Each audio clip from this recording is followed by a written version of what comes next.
Are we rolling? Oh, sorry. Hi everybody, welcome to Jesse's Spec YouTube channel. Today I want to make a little bit a special video. Today is story time. So in 2024 I've had quite a wild adventure with my Norma M20b racing car that I bought as a broken race car and tried to rebuild it. And as painful as some of this footage might be, I want to tell the story of how I overcame 2024, which was a really great challenge for my mechanic skills and also for my nerves, to be honest. As you can see, many white hairs have come. Anyway, I'm really excited about this video because this is going to be quite an exciting one, because you will see that building a race car or buying a used broken race car is not always a good idea unless you take into account the fact that you can learn a lot of things. So yeah, anyway, thank you so much for listening through the intro, and let's dive right into the story.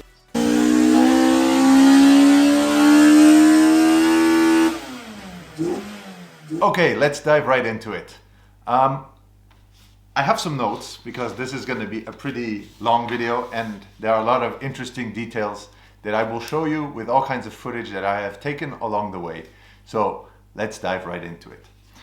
So for all of you who don't know, there's, by the way, another video that you can check that I made at the moment that I bought the car with its old livery from a Swiss guy that sold it to me, to honestly, for a good price. And he just told me he broke it at the last race. Here are a few photos of that as well. And then I said, okay, great, that's my chance to buy a really awesome racing car. So Norma, just so you know, is a French brand. It's actually now become Nova Racing. They're a French company that build prototype cars. And mine is really cool because it's a Norma M20b. For all you hillclimb fans, you know that this is really an excellent car. The chassis is amazing. It's extremely light. It's around 500 kilos. And it actually has a V16 engine in it, with a Drysump, with ITBs, the velocity stacks, but not the ones with the flaps. So the ones with guillotine style. So that's actually very unique and pretty rare actually, and it sounds freaking amazing. Insert clip.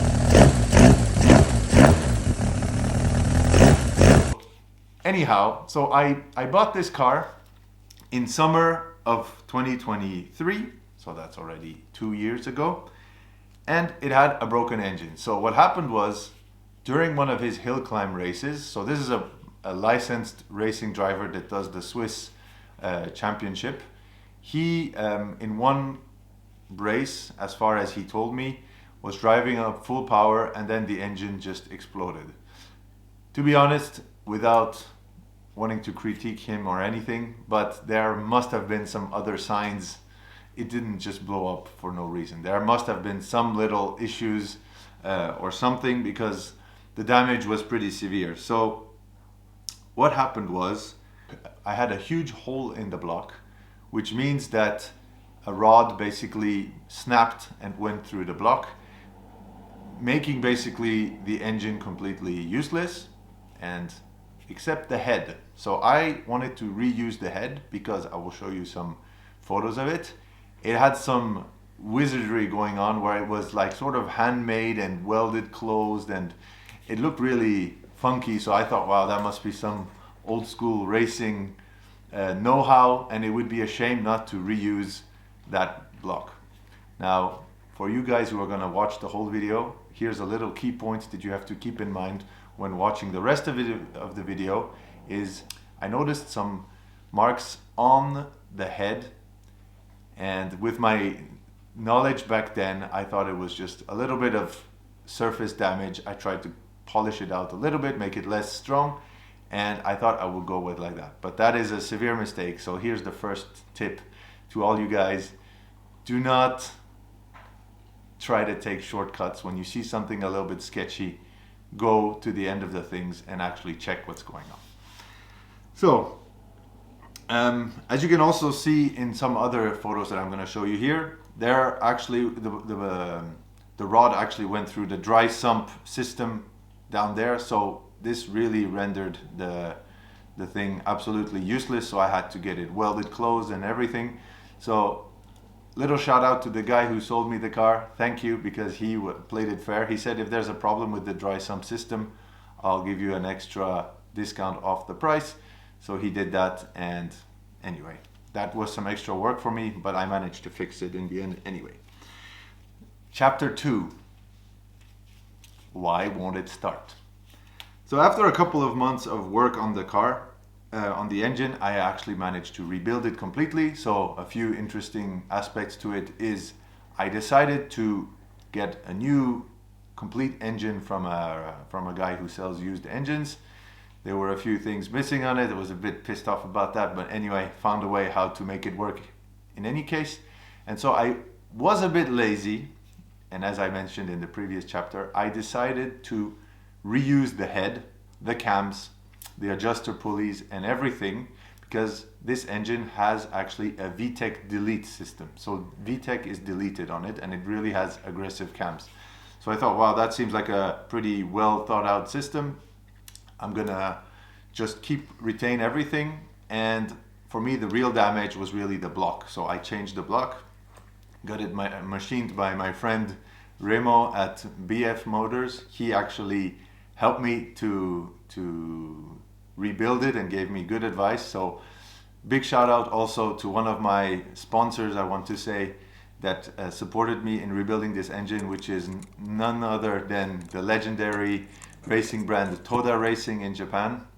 Saito-san, arigatou gozaimashita. He helped me and decided to send me some pistons over, really with a good price, and really in supporting me in rebuilding this thing, because my dream is to participate in a licensed race with this car, hillclimb or Swiss slalom or gymkhana. That's my goal. So this is really Toda Racing company in Japan has sent me over some pistons and various little parts so I can rebuild the block.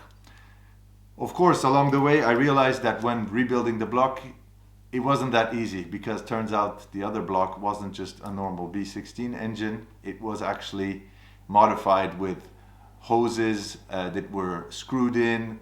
The timing belt system was totally different than the OEM one, so I had to modify the block, do some special machining to make it all work out.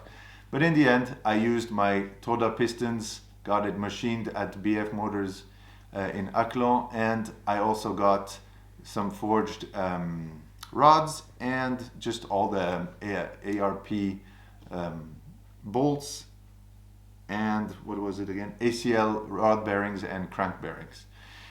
There also a little interesting story. I have rebuilt engines. They were more OEM ones when I was a car mechanic apprentice, but this B16 engine was a bit finicky, because once everything was machined and I put the crank back in, when it was first lubed up, and then after turning a few times, it would get hard. And this was such a bad sign, because that means that the clearances were probably not good or something was not fine. And it turns out that I had to really reuse the bolts that you use to tighten the crank in. And the problem with that was they probably were old, they were probably a little bit stretched. And I had at that moment Instagram recommending me hundreds of videos of shop guys that actually over torqued their cranks and had engines failing because of that. So I became pretty paranoid about that. That slowed a lot my rebuild process. But in the end, I managed to make it work, got the clearances right, and ended up having everything turning right. My friend Laurent Monti, who's a really awesome engine builder, came over and reassured me that I have been doing the things correctly. So that sometimes is also a good tip that I can give you. If you're ever rebuilding something and you're a bit out of your comfort zone, it's better to ask before you break everything. So then, as the title of this chapter says, I rebuild everything, plug in the harness, put the ECU back in and everything. And as you can see in the clip here,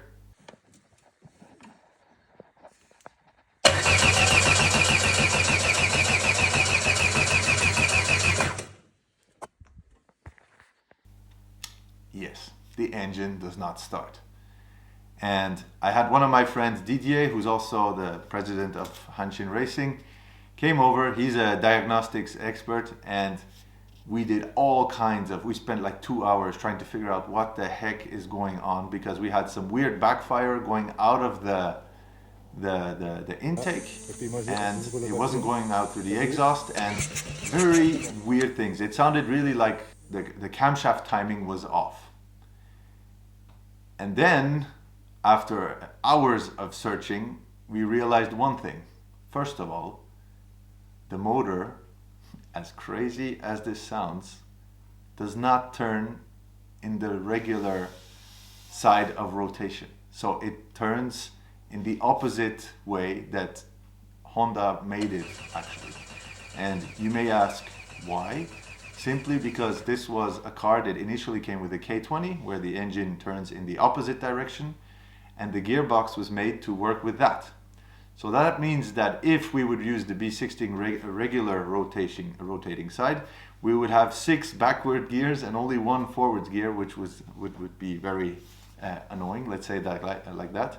So in the end, we had to completely rethink what the heck was going on, because all the timing marks and all the marks that we used, we went off what was done from the factory, were totally wrong, and that's why the engine wasn't starting. So this is already a major hurdle in my building process, and it turns out that after all that searching, not only did we realize that the ECU was not firing when it should, and it wasn't the coil packs, it wasn't the crank sensor, it was really the ECU that had blown out. It's an old DTA ECU, probably very good stuff back in the day, but it wasn't working anymore. And we had a funky RPM signal that came in clean into the ECU, but for some reason the ECU couldn't see it cleanly. Because we hooked up an oscilloscope with Didier and everything. We did all the possible checks imaginable, and there was really something wrong within the ECU. Chapter 3, new electronics.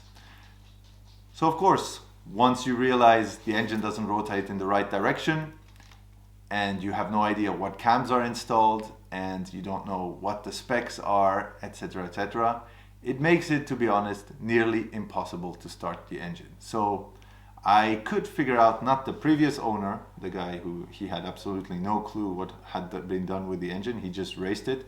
The guy before him is a guy from France who is also a super friendly guy. I thank him very much. And he showed me how he timed it last time. And that's where I realized my timing that I had set was totally wrong, and that actually proved that you cannot just set up the cam timing in the same way as you would if the engine was rotating in the other direction, if you see what I mean. So that was a pretty big eye-opening moment. And then I realized, okay, I can't be bothered to try to figure out how to time this engine again. The ECU is broken. So by the way, also, that is why we're at the chapter of new electronics. As you know, I have a Link Ecu who has been backing me up for a long time. We also sell their products at my shop.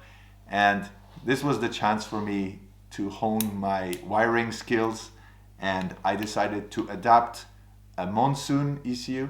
I'm going to get one and I'm going to show you what it looks like. These Monsoon ECUs are tiny, but they pack, as Link would say, quite a punch in such a compact size. And I could manage to actually make everything work with that tiny ECU, as you can see in the photos here. But of course, the wiring was totally different. It was for a DTA old school ECU, so I had to rewire it. So that was already a very interesting experience for me, because although I have been doing some wiring, I've never really tried to completely adapt one loom to another ECU. And that was a really interesting moment for me, because I learned a lot of things through that. And on top of that, I decided to go 1 coil per cylinder, or 8 coils, thanks to Mike who gave me that idea, fabricated the loom for that part and adapted it to my current existing loom, which by the way has been a headache for me as well later on. But anyway, that is again a good example of sometimes it's just better to take everything out that somebody else did and just remake it yourself, because that loom has also probably caused me all kinds of problems later down the road. But anyway, I was a bit intimidated by that task, so I decided to adapt it rather than rebuilding it from scratch. Then we did also new injectors. I thought it's a good chance to improve the injection and actually use some really nice FIC fuel injector clinic injectors, 650s, and they also helped me for this project, so I want to make a big shout out to them too. And yeah, so then we started installing it, and then comes the next month basically. And then after all that effort and all that troubleshooting with multiple people such as Mike, Supra, awesome wiring and ECU guy, good friend of mine, Didier, we have also Toda Racing, Monty, Laurent Monty, who helped me set up the timing correctly, since we could not go off anything that was existing. So we had to absolutely use the dial gauge and time all the timing according to our dial gauges. We could not use any data other than what Toda Racing gave us, which is basically the opening duration and that kind of thing. And thanks to all that, after all that effort, finally I got my car to start. And here's a little video just to show you that.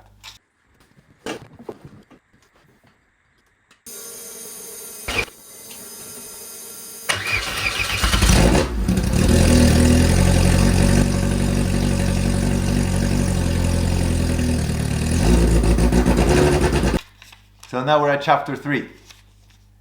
The car runs, or should I say the engine runs. Because of course, when I put the car back together and tried to back it out of my warehouse, I realized that the clutch wasn't working well.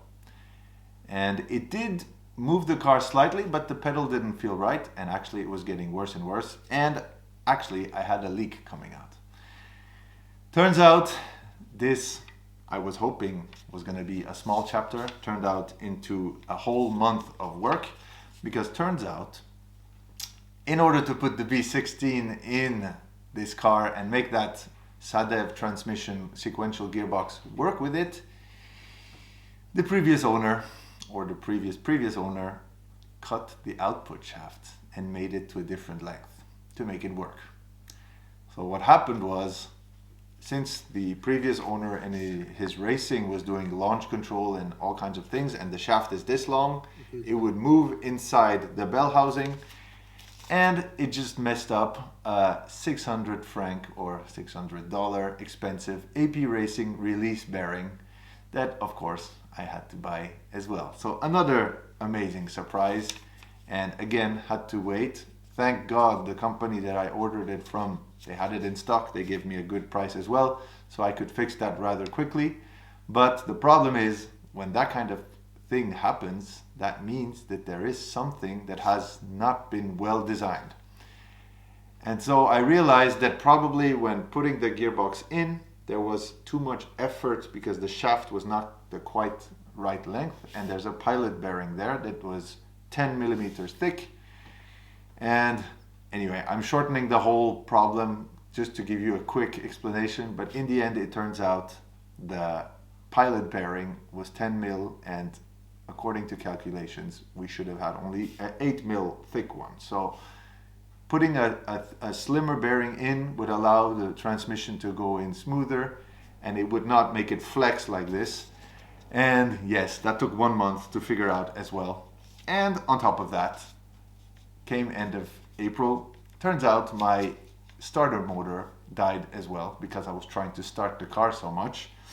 And by I don't know what miracle, I could reuse part of my current starter with its brackets and everything, and buy a sort of new one that can be exchanged with the old one. So taking old parts of one of the racing car, basically putting them on the new starter and giving back the old starter, I could actually get a really cheap starter motor, brand new, which is, as I said, and you're going to hear that a lot, in the end, just change everything and put new stuff when you take a new an old car, because that's something that is definitely gonna make a huge problem in the future if you cannot start your engine when you really need to before a race, for example. Anyway, so that is something that I also wanted to say as a tip. Once again, don't be shy to replace or refurbish things, because you have no idea what kind of people have been working on the car before and what kind of stupid things have been done to the car. So this is my little tip. Make sure to change things. If they are sketchy, just change them. Here comes chapter 4. So, by the way, just a tiny thing I forgot to say before. When you have to change the starter motor on a race car like mine, and since the bottom is a flat floor out of carbon fiber, you cannot easily remove the starter motor without taking the whole engine out. If you take the engine out, you need to remove the transmission. So, a little thing also, I think the engine by this time, so we're now in May, so finally my car is going on my dyno so I can tune it. I've removed the engine like 3 or 4 times. I mean, you can ask my wife or kids. They've never seen me as devastated and tired in my whole life, because this car was just kicking my, you know what, over and over, because I had to remove the engine and everything. Of course, now I'm a professional in removing that engine super quickly and everything. That's maybe a positive thing. But boy, was that exhausting. Taking it out each time with a crane, putting it back in, and oh boy. And it's all Allen keys. It's not the regular 10 mil or 12 mil or 14 mil bolts that we use on Japanese cars. Of course, race car means you have Allen keys everywhere and Allen screws, which break, and etc, etc. So anyway, enough of sidetracking here. Here comes May, and this is the dyno. The first time it goes on the dyno, because the engine is brand new. Since it's a race car, I cannot drive it on the street and run it in on the track. It would be not very smart, let's say it like that. So in the end, I run my brand new engine in on the dyno once the clutch was fixed and the starter motor as well. And also a little annoying thing about that. Of course, I was just expecting, yeah, let's slap it onto the dyno, should be easy. I forgot that actually my car has center locks, so a center bolt in the middle holding the wheels. So there's no way to install my car on my current Dynapack hub dyno without building something. And that's where my other friend Guillaume Schaffner comes into play. This guy saw my problem, and even without even asking me, he said, Jesse, look, let's just make an adapter. And turns out he might be able to use it on his car also in the future. So he just built me an awesome adapter plate on each side, which allows me now to put center lock formula cars on my dyno. Yeah, as you can see, this video is getting long, but to be honest, it's been a year of non-stop battling, because every single step there was little things that was making it harder than I was expecting it to. So lots of learning and lots of upgrading. So in the end, my strategy was, because you know, this car doesn't have a speedometer on it. It doesn't count the kilometers it does. So I decided to run it in hours. So what I would do is I would put it in 4th or 5th gear, and I would vary the load and the acceleration by blocking the RPM basically. And just, you know, increasing the RPM, increasing the load. And I did like maybe 3 or 4 hours running in. And after that, I had some special mineral oil that is really, so to speak, pretty cheap oil actually, but it is made to actually create some friction and actually really wear in the engine a bit quicker and in a more, let's say, organic and normal way than if you use synthetic oils that might actually be so well lubricating that you don't have the proper wear in that happens. So I used just some really basic mineral oil. It was interesting to see because I was monitoring oil pressure and oil temperature, and there was definitely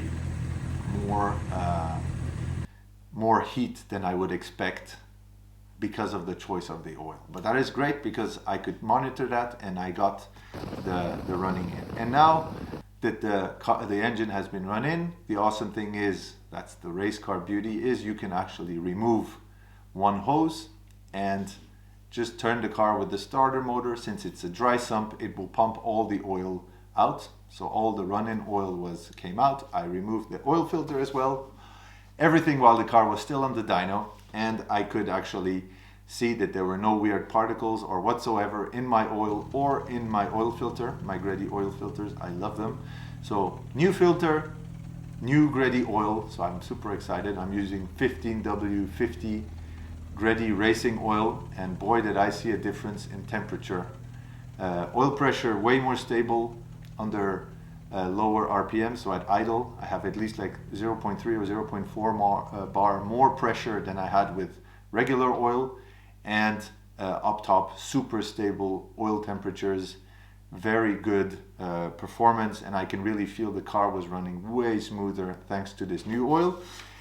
And so I gave the car a first tune. The first tune we got up to 202 horsepower and 203 Newton meters.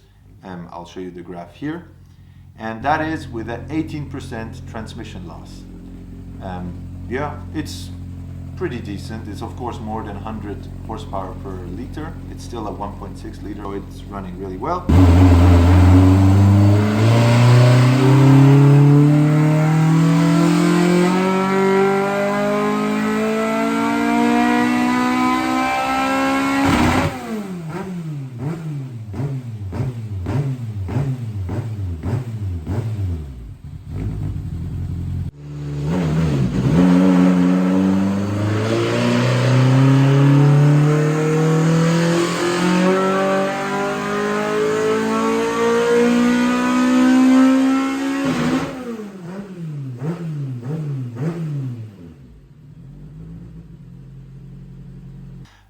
I was a bit concerned because I had a graph from the previous owner, and it had, like a few months before I bought and before the car broke, it had 212 horsepower with 215 Newton meters. So more grunt than my brand new engine. So I was like thinking, wow, that's very strange, and too bad for him, but good for me. He actually had the same dyno. He had a Dynapack dyno. So when I looked at the graph, I immediately understood what was going on, because turns out they were using 35% transmission loss, whereas I always use 18 because I think it's a more fair and realistic value.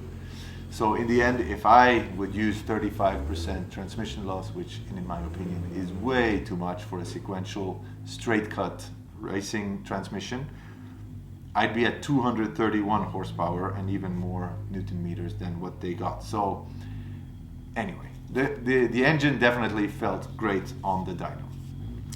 I did have one little weird thing, is when starting it cold, I would have some, you could tell it would run only on 3 cylinders for some time, and then suddenly it would start running super smooth, as you can hear in the clips, and on idle and everything really running awesome. After all that done, I decided to move on and go testing the car. Join me. Let's go to the driving school just next door and test the car.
Here we are at chapter 5.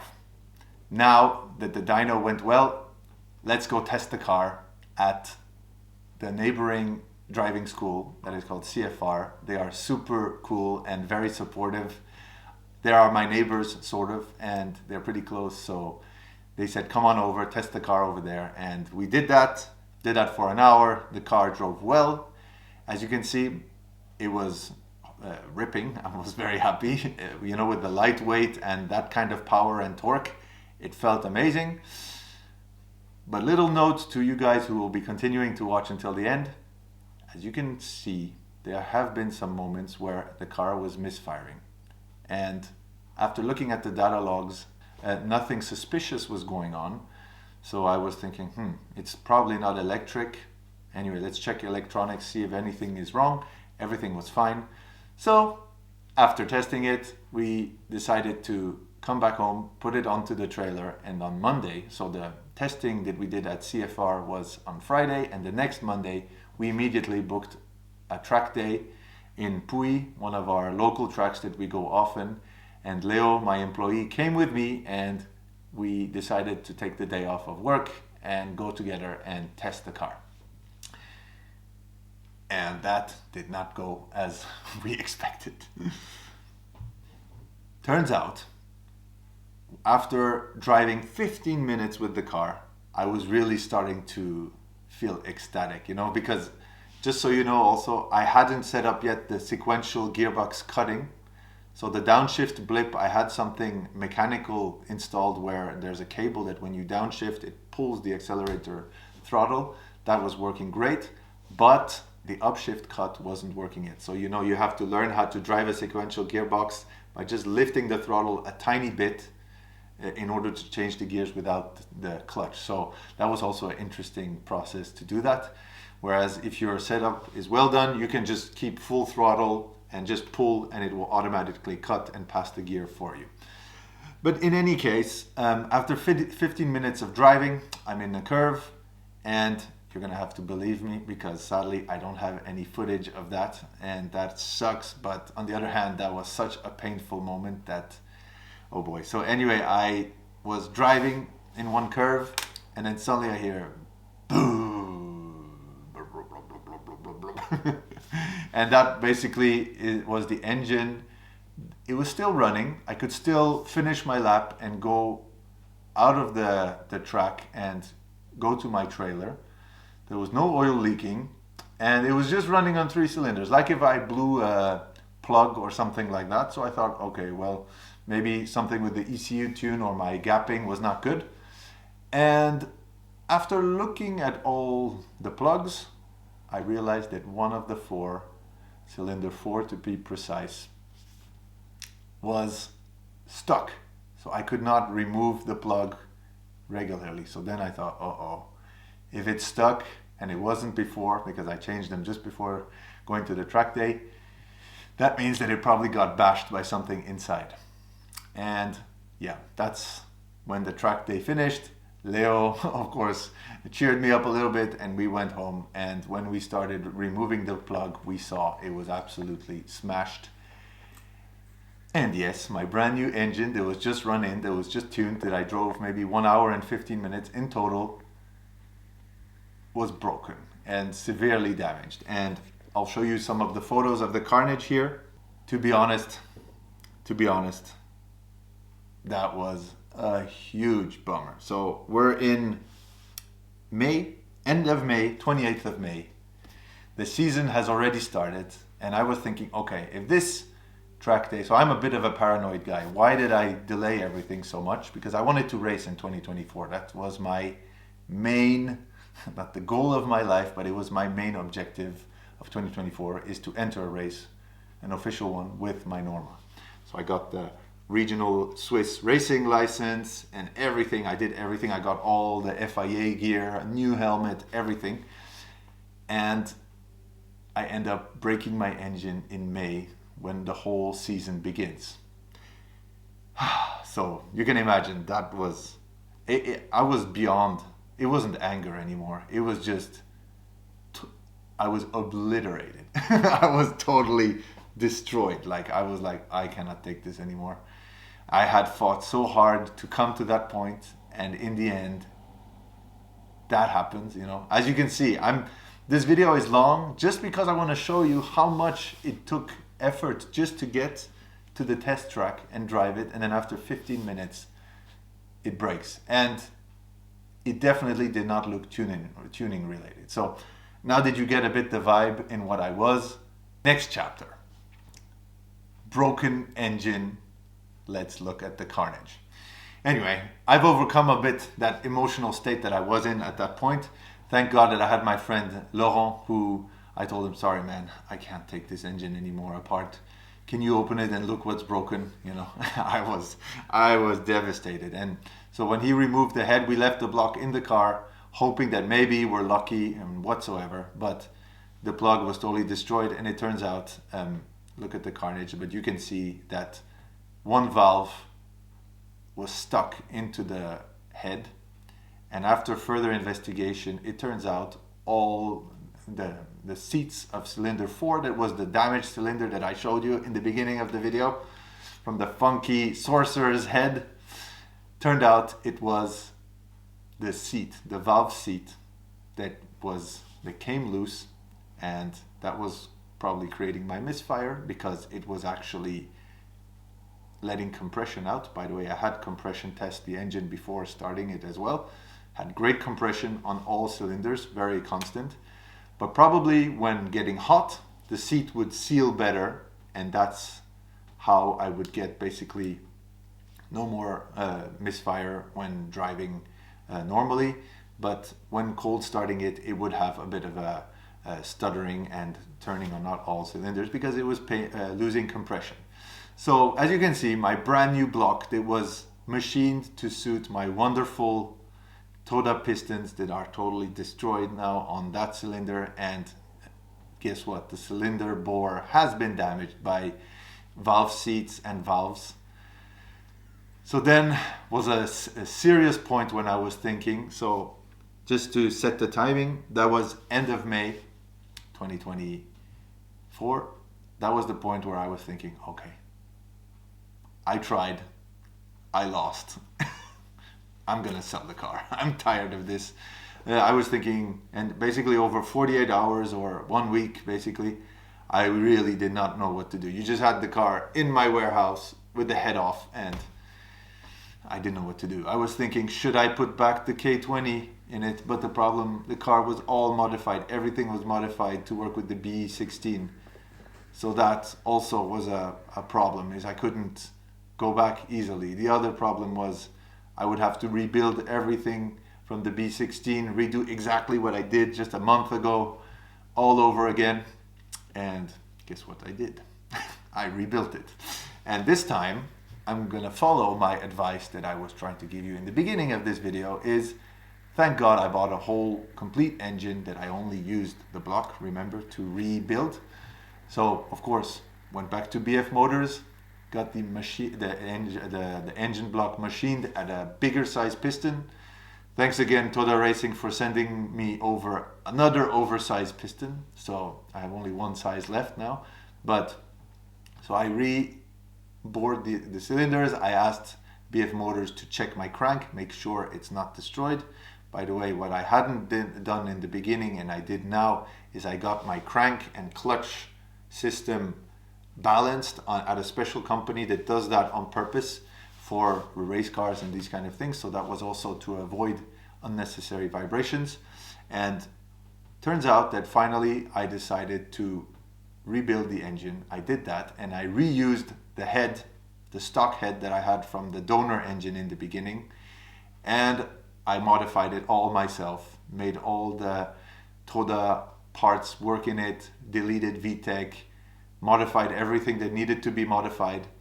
And guess what? After all that effort, in August, I could finally go back onto the dyno and run my engine in again. And as you can see, that went way, way better.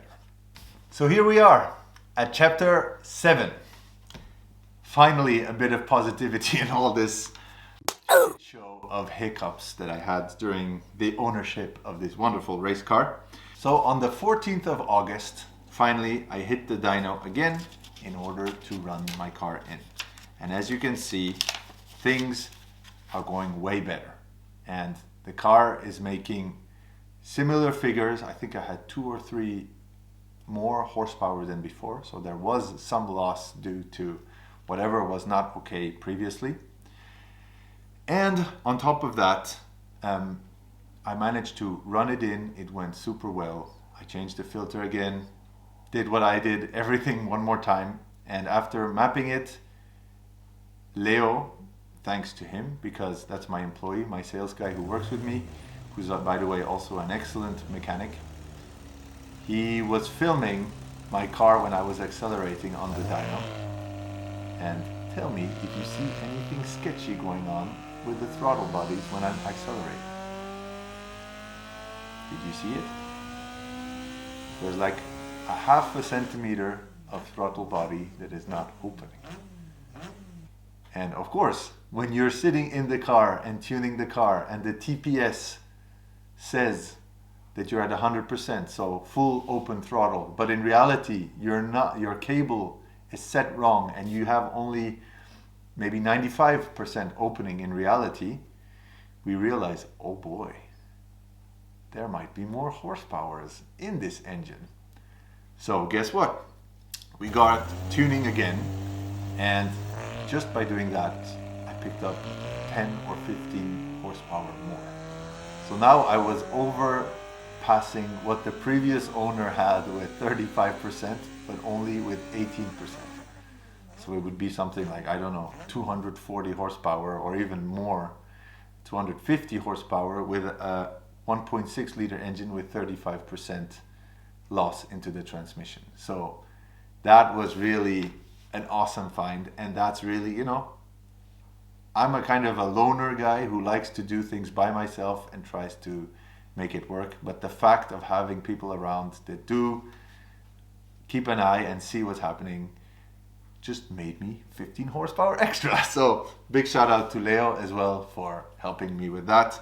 We reconfigured the TPS, changed the cable settings, and guess what?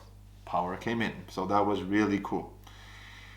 Of course, after the break-in and everything, I did a full maintenance of the car now that it was all run in. And actually, again, we could go to the driving school next door.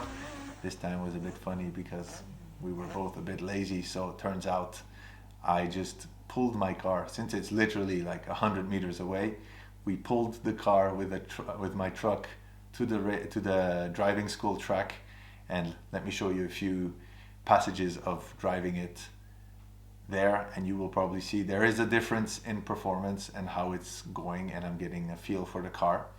And other little cool thing I did, I added a new dash, so a Link dash, to have up-to-date information coming out of the ECU directly through CAN bus to my dash, and I could see way more what was going on. Not much guessing work left there. And also the awesome thing I did is I did a combined oil and temperature sensor, giving me oil pressure and temperature sensor. And the other little thing that's really cool with Link is you can actually activate automatic logging. So what I did is, even though computer is hooked up, if I go full throttle, it will start logging, data logging, and it actually will save it. I have like 500 megabytes of storage in the Monsoon, which allows me to look at it. So Leo, when he came this time, it wasn't Laurent that this time, but it was Leo who helped me doing the testing, and he would hook up the PC and we would look at the data, and you could tell there was already a huge difference in how things were running compared to the previous time. So sometimes doing things twice can really help to improve things, and a lot of things have been learned. So just because I became so paranoid, so we're talking about the 19th of September here. Once the track testing was done, we decided to change all the fluids, or maybe I did it just before that day. So brand new gearbox oil from Gredi, and as well engine oil, the 1550 from Gredi, the F3 one. Awesome stuff. It's blue, by the way. It looks really funky when you're putting it in the car. And once we did that oil change, a few days later, just because I was a bit paranoid, I couldn't do it the day after. The next business day, I couldn't force myself to do it.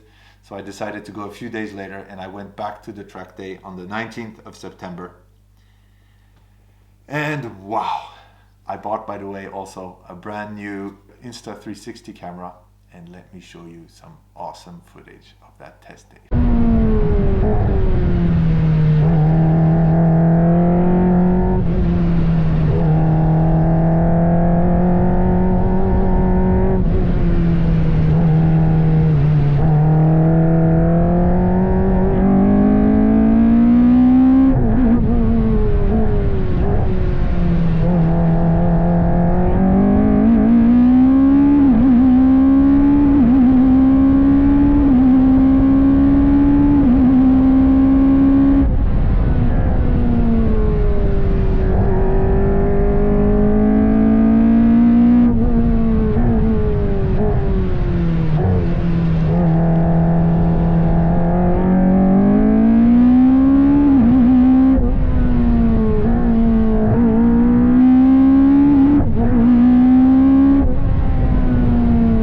Finally, things were coming together, and boy, was that a relief that finally, after all this work, almost 1 year of working on the car, I could enjoy some laps. And I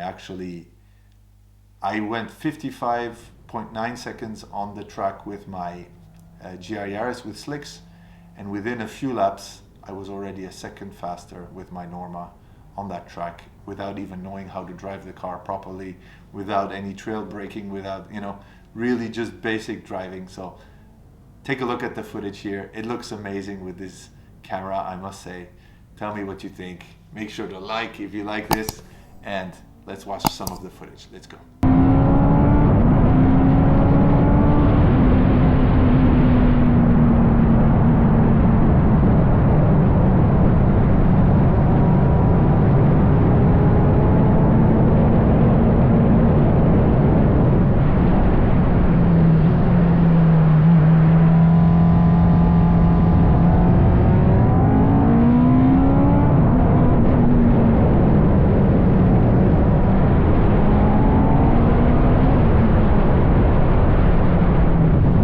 Chapter 8.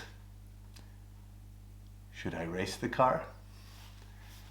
This is a crucial part, because remember in the beginning of the video, I said one of my dreams, or one of my absolute ambitions and goals of this year, was to participate in a race. Even if I lose it, even whatever, but I wanted absolutely to register in an official race. So we're in October now, and you can see the season has gone by.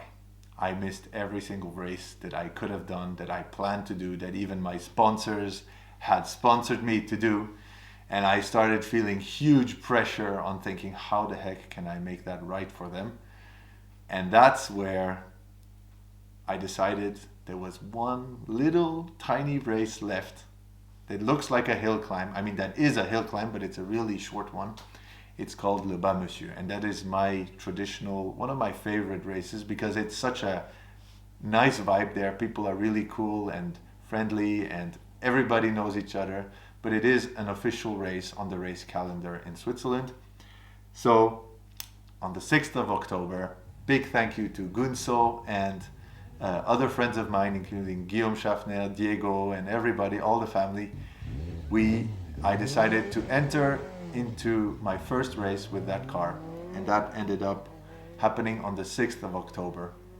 And all I can say is, before going there, I made a new livery.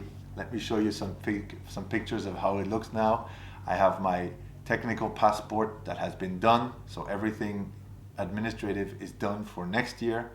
And not only was it so great to drive that car, even though I had a few little challenges, I actually did really well in my category, and I did a better time than I did with my previous cars, even if I had absolutely no knowledge on how to use this car.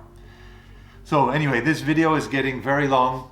Let me just show you one lap of the race so you can see what happened and see the livery and a little bit of B-roll.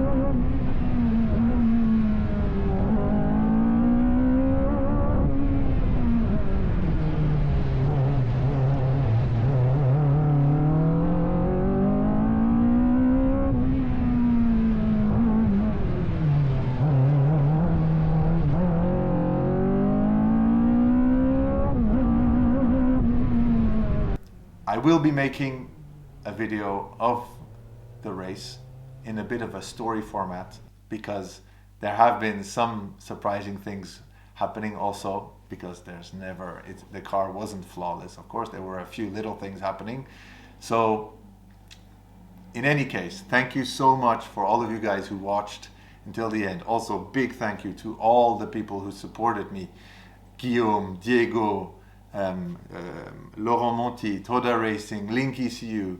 I mean, there are so many that helped me, and I really want to say a huge thank you, because I can tell you, when you pass more than a year on something that you work so hard on it, and you have I have a very busy life, as you can imagine, or like everybody does, and to be honest, and finding time to do that, and you just run into problems all the time, and in the end, the year ends on a good note, and I finished the race. I could get through all the race runs, and I even do a good score. You're gonna have to watch the full video for that. This goes to show that one should never give up. And another thing is, I'm not a good example at that, but you should ask your friends around you to help you, because sometimes we just can't overcome things by ourselves, or not easily. And the fact of having people around or asking for help, it might seem annoying, and people always say the same thing, and it's cheesy and whatever, but this is really the moral of this story: is never give up, and don't be afraid to ask your friends for help. And that's the mechanic in me.